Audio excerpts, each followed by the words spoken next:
Hello and welcome to Timeless with Julie Hartman Live. It is Wednesday, October 30th, 2024. I'm Julie Hartman, and it is great, as always, to be with you.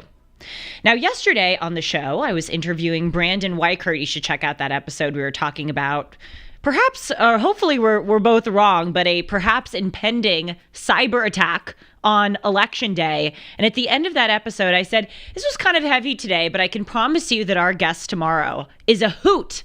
He is one of the funniest people I have ever met, and I'm so honored to welcome him right now to the show. We've been trying to get him on for weeks, actually for months, but this guy is very high in demand. We've got David Suissa in the house. David Suissa is someone who I break bread with almost every week at Shabbat. I am typically the only Gentile at the Shabbat meal, which is pretty rare to be in a place where you're outnumbered by the Jews. Obviously, it's typically the other way around, but David Suissa is a podcast host. He's also the publisher and editor-in-chief of the Jewish Journal. He has been writing a weekly column for the Jewish Journal, get a load of this, every single week since 2006. And if I understood him correctly the other night at Shabbat dinner, he has not missed a week since 2006, which is a pretty staggering accomplishment. In 2015, David Suissa was awarded the first prize for Editorial Excellence by the American Jewish Press Association. And before that, before he went on to become the editor-in-chief of the Jewish Journal, he actually ran his own marketing advertising agency called the Suissa Miller Advertising Group. And it was named Agency of the Year by USA Today. Hello, David. And finally, welcome to Timeless. It's great to be here. I didn't know that your title was Professional Overthinker. Well, that's pretty recent. We have somebody in there in the producer's dungeon who decided to name me that. I'm thankful that that's the name that they decided. They could have chosen some other alternatives. I so love that name. And I'm a fellow overthinker, Julie Hartman. And Yeah. now I realize that's one of the things that connects us, is you're an overthinker. And I say that as a compliment, because whenever we have those Shabbat meals, I see your thought process constantly. You're constantly thinking. Are you not? Oh, I am. Totally. And you are too. It's very moving, David, to see how seriously you take the Shabbat prayers. I actually noticed that the other night. You were really very contemplative, speaking of thinking, and I admired that very much. I grew up with it, in Morocco and Montreal. My father took Friday night very seriously. It was the one time of the week when everybody had to be around the table, and so it stuck with me, and the rest of the night becomes so silly and fun and lively. At least that's the moment when I could look serious.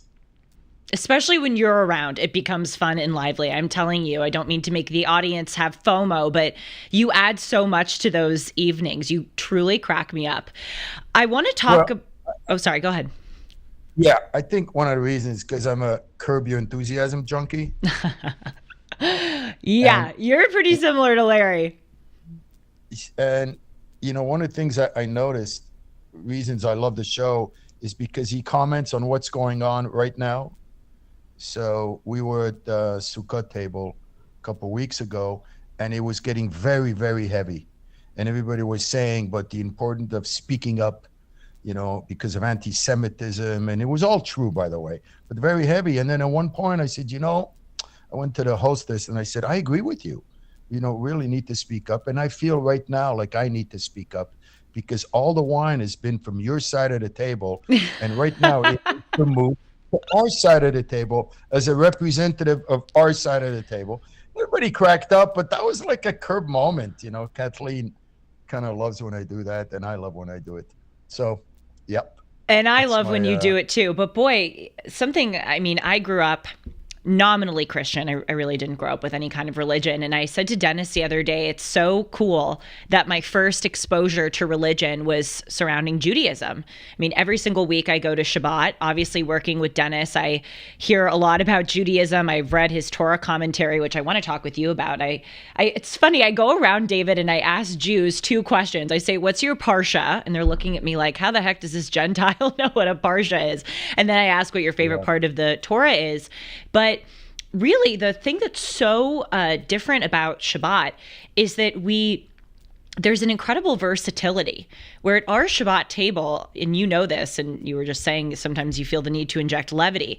We'll be cracking up 1 minute, and then the next minute we'll be talking about abortion, or we'll be talking about Israel, or we'll be talking about World War III or illegal immigration, and then we'll go to a fun memory. It's just like, it's really everything. Oh, what is a parsha? My producer is asking me. Sean, you have worked with Dennis for 20 years, and you don't know what a parsha is. This is pretty absurd. A parsha is your Torah portion for your bar or bat mitzvah. One of the good things about parsha is that it's very close to the English word portion. So it's the Torah portion. So every week there is a Torah portion that we read in that big, scrolls. And it's the same one every year. So we go through the whole cycle. And now we're starting the new cycle of the Jewish New Year. Yep, So that's right. that's the Torah portion. That's and right. Every week in the Jewish Journal, we have what's called Table for Five. And we have 5 different takes on a verse from this week's Torah portion. So I highly recommend it. Called Table for Five. Well, I want to obviously talk with you about the Jewish Journal, definitely about Israel since October 7th. But let's start with your upbringing. You grew up in Morocco, and then you moved to Montreal. Or you were born in Morocco, and then you grew up in Montreal. Tell me about that. I was 8. Well, I was 8 when we left Morocco. So as we were living in the Jewish ghetto of Casablanca. And Morocco was one of the countries that was more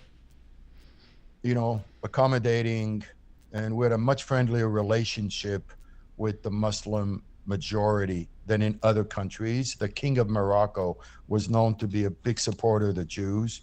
When you grow up as a Jew in Morocco, it's folklore that your parents tell you the king loves us. The king loves us. That's one of the mantras of Moroccan Jews.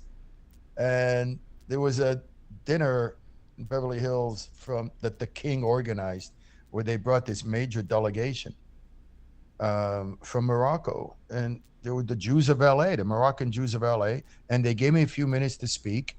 And what I said to the princess, the king's sister, is that I owe Morocco something for my Judaism, because Morocco gave me the Judaism of the sun, the Judaism of optimism, the Judaism of dreams. And I really mean this, that I wasn't raised with the terror of the Holocaust, the sense of despair, and even the cold climate of Eastern Europe that represents more the Ashkenazi Jews. So in a way, I feel blessed that I was raised with the Judaism of the sun.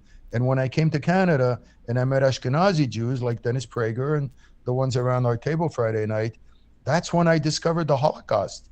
I had no idea. So now I've internalized the trauma that's so deep from the Holocaust, but I'm still nourished by the Judaism of the sun. And I feel kind of privileged to be able to share that kind of Judaism, because things get so dark, and I can always go back, and whether it's the Judaism of singing beautiful songs on a Friday night, or even the silly jokes that we make, that's part of my upbringing, Julie. Wow. How did your parents end up in Morocco? Well, there is two really sources of the Jews of Morocco. The first was from 1492, during the time of the Inquisition in Spain. And then we're supposed to be the ones that go way back. I'm Suissa, so we're like the people of the Sus. And it was a movement after the destruction of the Second Temple.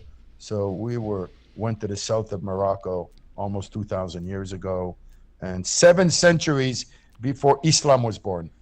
So we've been there for a while. But unfortunately, like so many other countries in the Middle East, the Jewish population has gone way down. There's 2,500 Jews now in Morocco. There used to be 300,000. So there was a huge migration of Jews from Arab countries to Israel. So it's a whole new era, and they miss us. I bet they do, and I bet they especially miss you. So what was that transition like from Morocco to Canada? Well, it was like going from the Club Med to the North Pole for my parents. Yeah. Oh my God, to this day I feel bad for them. Look, we got there, my brother and I, we started skating, playing hockey. We loved the snow. But for my parents' generation, they went through hell. It was a major culture shock. And to this day, they miss the golden days of, no matter the poverty and all the hardships, they had their neighbors around them in Casablanca. And there was this warmth of neighborhood. And obviously the weather was like Los Angeles.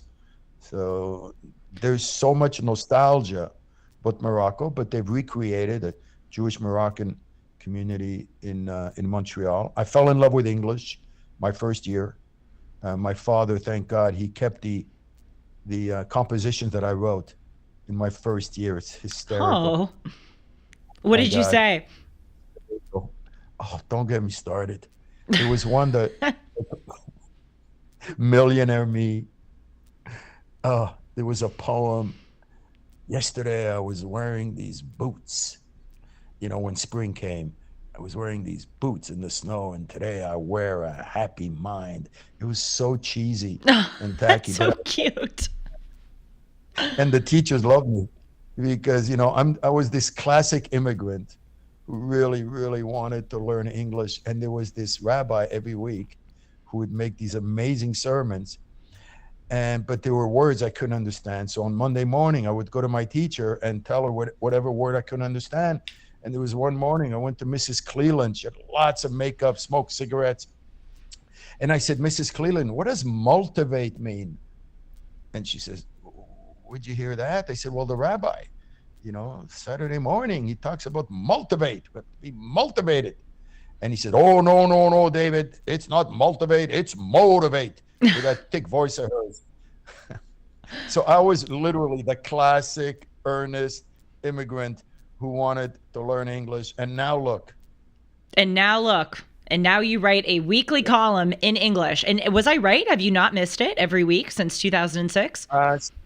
Yes, August of 2006, 18 years and 2 months. I've not missed a week. It gives me a headache just to say that. But I've not missed a week. That's pretty incredible, David.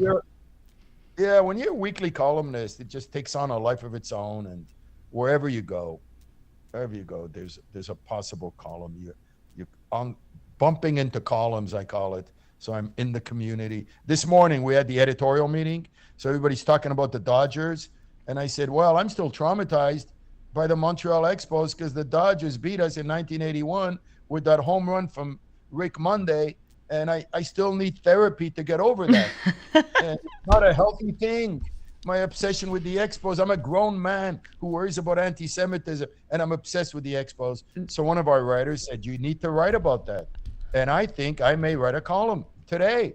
Why I can't cheer for the Dodgers. So that's what being a weekly columnist. Everything, everywhere you go, it's I'm content. looking for parking with Kathleen in an underground parking lot, and I'm seeing, lots and lots and lots of cars, and I'm saying, wow, there's a column. Oh, said, what column? Totally. Well, I'm so happy that there's so many cars because it means we're moving on from COVID, right? Oh, so, thank God. Yeah. So weekly columnist is a wonderful addiction because there's always ideas. I'll probably write something about you one day. Well, I would be very honored if you did so, but I have not been doing a weekly column for 18 years, but I have been doing a 3 to 4 times weekly show for about 2 years, and I can totally relate to what you're talking about. I will go anywhere, talk to anyone, and I'll look at their beard. I'll go, should I do a show on beards and hairstyles? Should I, literally anything. So, but I love reading your column. Curiosity. Sorry? Curiosity. Yes. Curiosity. Yes, It's the most underrated trait. it is. Curiosity. It really is. And it's a fun trait You to got all the have. glamorous. You got all the glamorous ones, right? Compassion, honesty, integrity. Those are all the cool ones. But at the end of the Thanksgiving table, there's that little trait that very few people elevate and talk about. It's curiosity. And it's one of the biggest blessings in my life. Yep, it's really fun. It makes life relentlessly interesting. Dennis has this great line. He said that when one of his sons, Aaron or David, was growing up, they were on a plane or something, and Aaron or David turned to Dennis and said, "Dad, I'm bored." And Dennis looked right at him and said, "No, you're boring."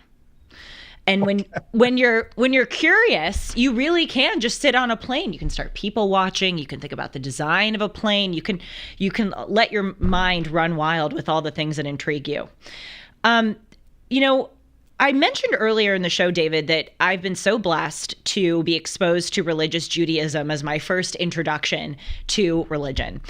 When I was growing up in Los Angeles, going to private schools, I was exposed to a lot of Jews, but those Jews were secular Jews, and many of them remain today as some of my dearest friends.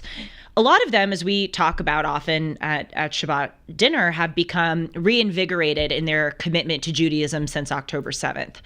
But still, few of them go to synagogue. Few of them really make Judaism a part of their daily or weekly or monthly life. And you're obviously quite different from that. You have not only made Judaism a daily part of your life, you've made it your career. What is it about Judaism that you love? And what are you trying to do with your vocation to defend it and preserve it? I would say the number one thing is the sense of being part of a people and being part of an incredible story. And I'm a storyteller, and I never cease to be amazed by the incredible story of the Jewish people. And it's not just a story of resilience, but it's a story of continuity. And to think that for 2,000 years, we can be completely separated all around the world, and still every country and every Jew around the world was doing the same thing every Friday night. And every Saturday morning, they open the same Torah scroll. It's just astonishing for me, the power of that story, that we can be separated for so long and then reconvene here in Los Angeles and still read from the same book and still do the same things. I think of my ancestors 1,000 years ago in some little village in Morocco, and it blows me away, Julie, that they're reciting the same Kiddush that I recite with you on a Friday night. So the primarily is this identity, this sense of feeling part of a story. And, you know, whether one believes in God or not, because that requires a leap of faith, and whether one believes in every word of the Torah, the thing about the Jewish story is that it does not require a leap of faith. It's something real. So I think above all, there's this sense of Jewish identity that comes from being part of a people and a story. Now, of course, you know, the actual values in the Jewish action and the fact that we have traditions like, you know, Friday night, like building a sukkah for Sukkot, that just makes the relationship stronger. But what you find, even among Jews who are not observant, is there's always a sense of identity. Now, that identity kind of lights up even more when you feel, you know, opposition.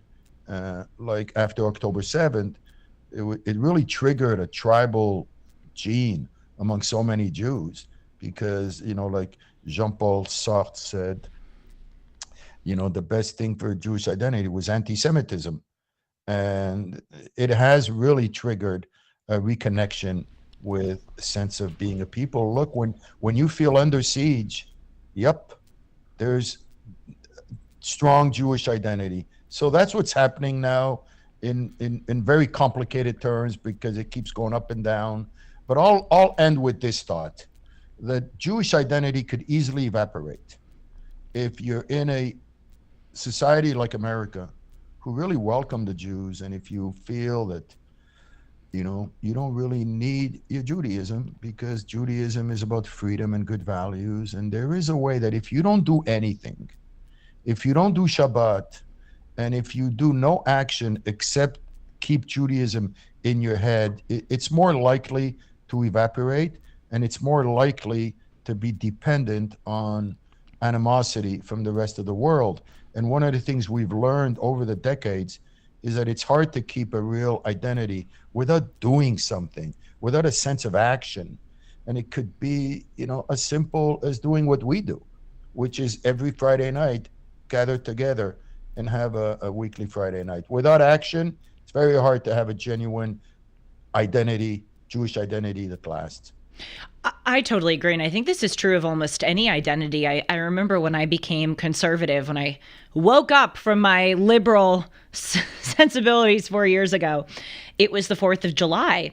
And I was at a party and we were having a good time, drinks flowing, good food. I think we're all in a pool, and there was a parade in my town.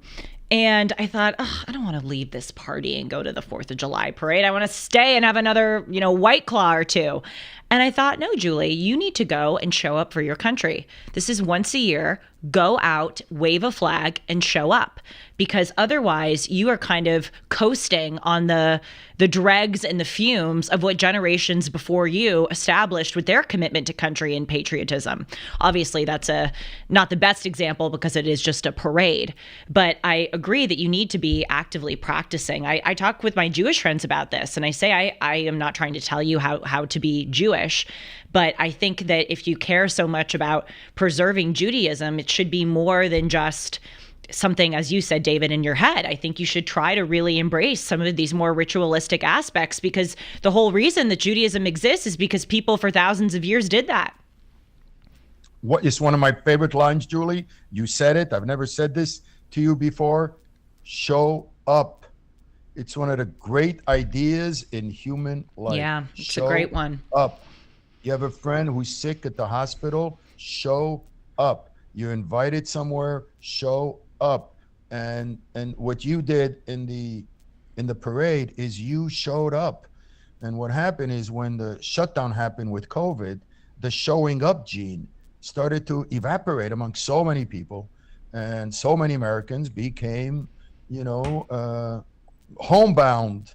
And it was, reinforced by the fact that you can now order everything at home. And we've stopped showing up. So the whole idea of showing up. Now, in terms of Jewish identity, there is a thing called Tikkun Olam, which is repair the world. And what's happened in America is, for many non-observant Jews, they replaced Judaism with this idea of repairing the world. So if you are going to a protest for whatever cause, you're going to the border to help the migrants, if there's any kind of social justice cause, including climate change or what have you, that has been considered a way of expressing your Judaism, which only works up to a certain point because it's not uniquely Jewish, right? So the thing that really builds your Jewish identity is if you do things that are uniquely Jewish. And that includes whether it's, we just finished the holiday of Sukkot. You got to build a sukkah. Have you been in one? Yeah, you were, of course. So you actually have to do those things, but so much of it ends up with showing up. And then, there's a Torah class, there's a synagogue, you're invited for a meal, you show up to help a neighbor. Showing up is one of the secrets to a good ethical life. Yep. I love that. I have a question for you about the concept of Jewish chosenness, because it's confused me a bit. On the one hand, I glean from the Torah, and I'm not trying to brag here, but I can show off a little bit. I think this is in Genesis 18:19. You can see I have given this some thought as a professional overthinker. On the one hand, I think that the Torah stipulates that Jews are the chosen people in the sense that they are tasked by God to bring the Torah to the world, to bring the values, as Dennis would say, of ethical monotheism to those who are not Jews.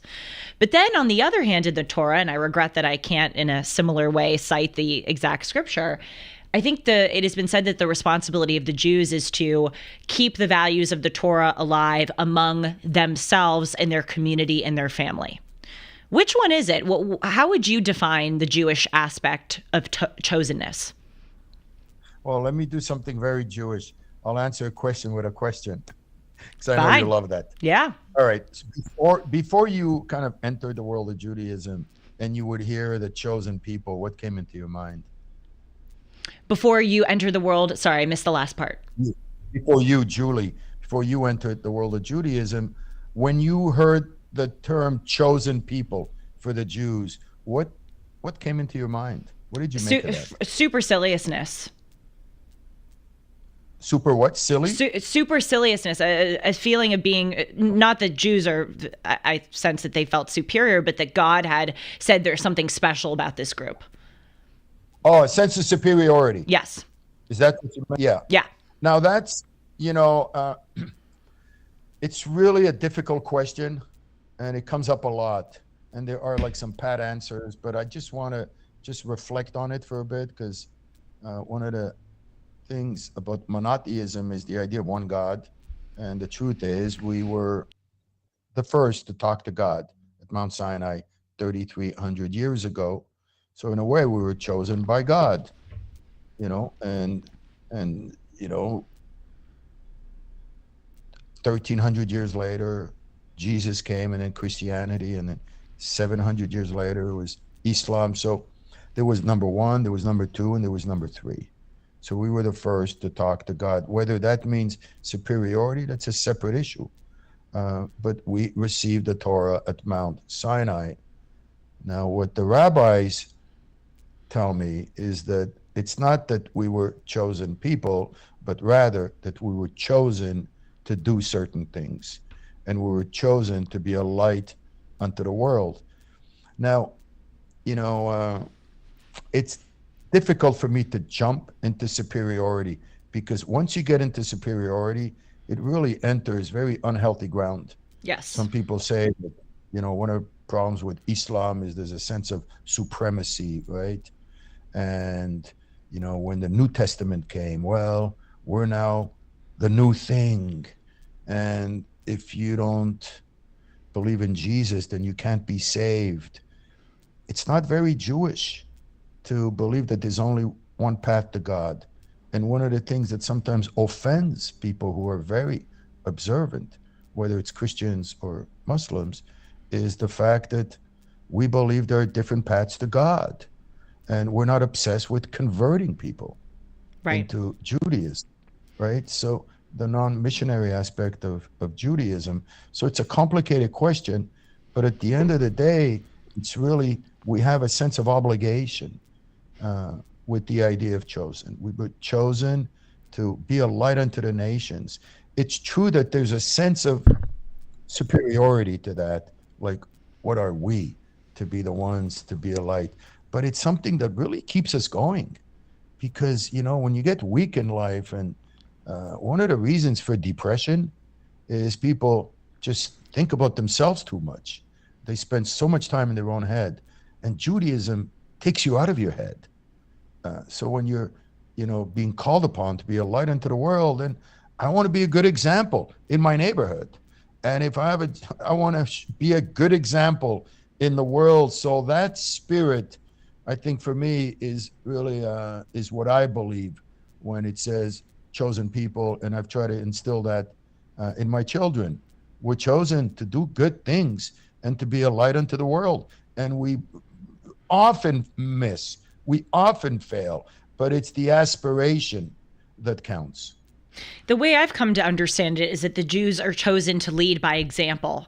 They're not proselytizing in the sense that they go to people and say, you have to convert, but by their glowing example of living the values of the Torah, they are the light unto the world, which in turn is hopefully a form of proselytizing. Because at the end of the day, I shirk away from that word proselytizing, but at the end of the day, we kind of do need it in order to have a good world. Yeah, I mean, it's interesting because I did 25 years of advertising. So I have an expertise in branding. Mm. And when you talk about branding, there's like religions have a brand. People have a brand. And in the Jewish brand in America has traditionally been a brand that's been very much based on giving back. If you look in the past 100 years, whether it's through the comedians and the authors and the builders and the scientists and the literary giants and the musicians. We've really given back. And that's been the Jewish brand. What concerns me in the past few years, as we've seen a rise in anti-Semitism, is a kind of a shrinking of the Jewish brand, where now we're coming across as a people that are afraid. And by the way, it could be very justifiable, and it's kind of a tragic development, really, the rise in anti-Semitism in America, because this country has been so good to us in many ways. But it's created a side effect where our brand has now become smaller, where we're known to worry about anti-Semitism. We want to protect ourselves. We're looking for more security in our synagogues. And one of the messages I've tried to get across is, let's not forget the big picture. Let's not forget the big brand. And we're here as givers, not just as people who are afraid for their security. There's a lot more to life than just physical security. And Jews of all people should know that. David, you went to Israel this summer, since October 7th, obviously. I did. What was that like? It was a mix of darkness and light. You had this tremendous sense of near despair and tragic sense of a people who were shattered by the horror of one day, October 7th, and the lingering effects of October 7th. And you go from a funeral to a wedding, and everybody in Israel knows somebody who knows somebody who died, hostage, who got massacred on October 7th. There's an intimacy to the Israeli people that we felt very much. And that was kind of just underneath the surface. But on the surface itself, it's incredibly resilient people that loves to live and they love life. So you're seeing this dance between the horror of what happened on October 7th and the love of life. And sometimes it's a mind-bending experience. We had moments on the beach in Tel Aviv where like absolute total ecstasy of people dancing and loving and living. And then at the same time, we meet somebody who lost somebody in the war. And the thing with tragedy in Israel is that it never stops, because since October 7th, there's been so many casualties. And I mean this on both sides, it's been horrific what's happened.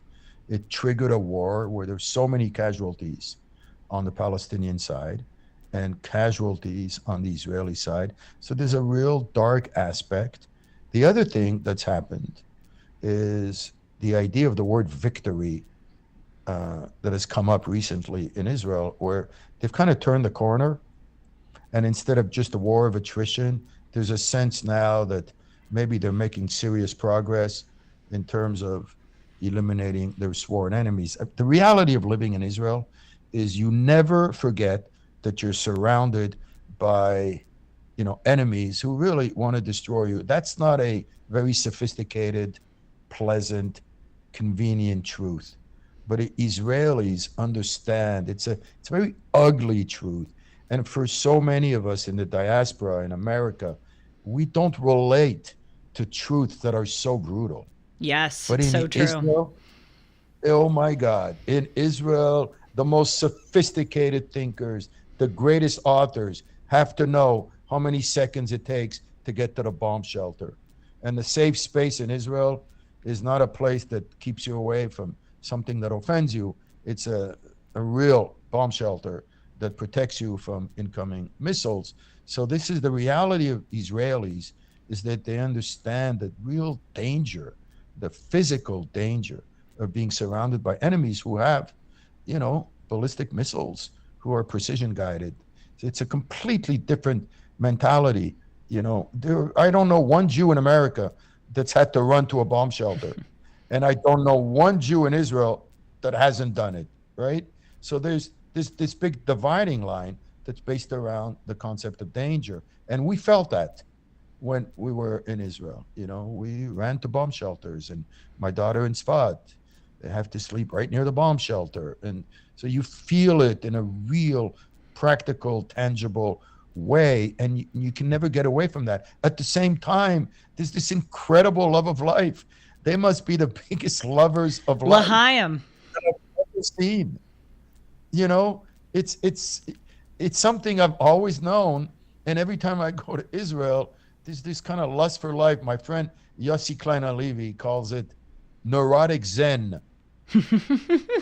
That's funny. You know, That's very funny.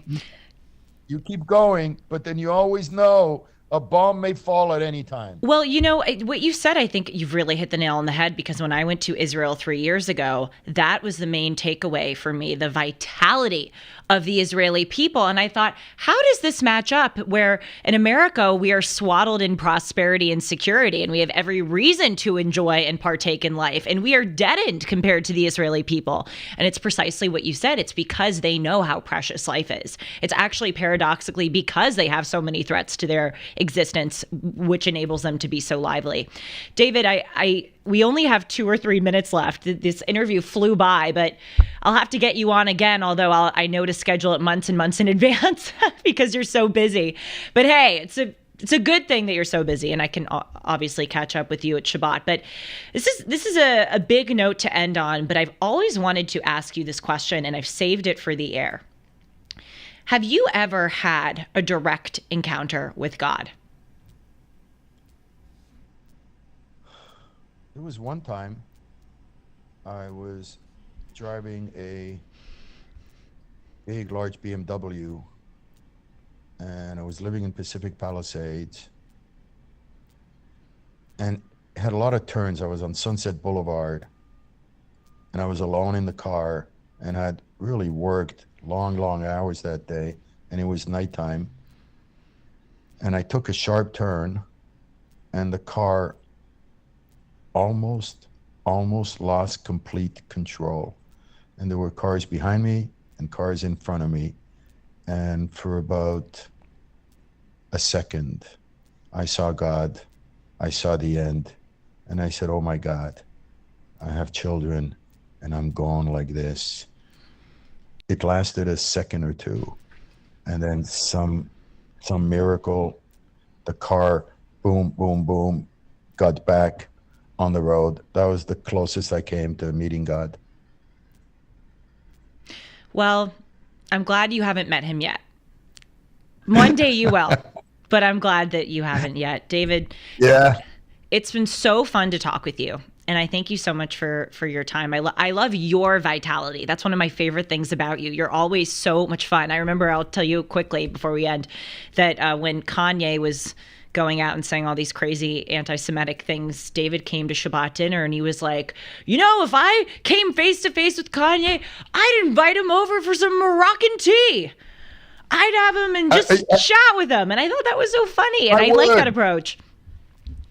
And I would invite him for Shabbat. That's Doesn't right. mean I agree. Yeah, he could offend me with what he said, but that's part of the Judaism of the sun. That's right. Well, thank you, David. Yeah. Thank you so much for your time today, and I'll see you on Friday. You got it. It's great to be here. And thanks to all of you so much for joining me. Just quickly before we end, I'll tell you very fast about MyPillow. For the first time ever, you can get a standard classic MyPillow for wholesale prices. That's only $14.88. For a limited time, you can get the queen size MyPillows for just $18.88. Upgrade to a king for only $1 more. Get the body pillows for $29.88 and multi-use MyPillows for only $9.88.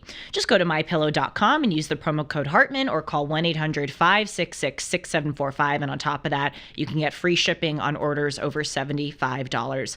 Go to MyPillow or call 1-800-566-6745 and use the promo code Hartman. Thanks so much for being here. I'll see you next week, and be sure to tune in to Dennis and Julie this Sunday. Take care.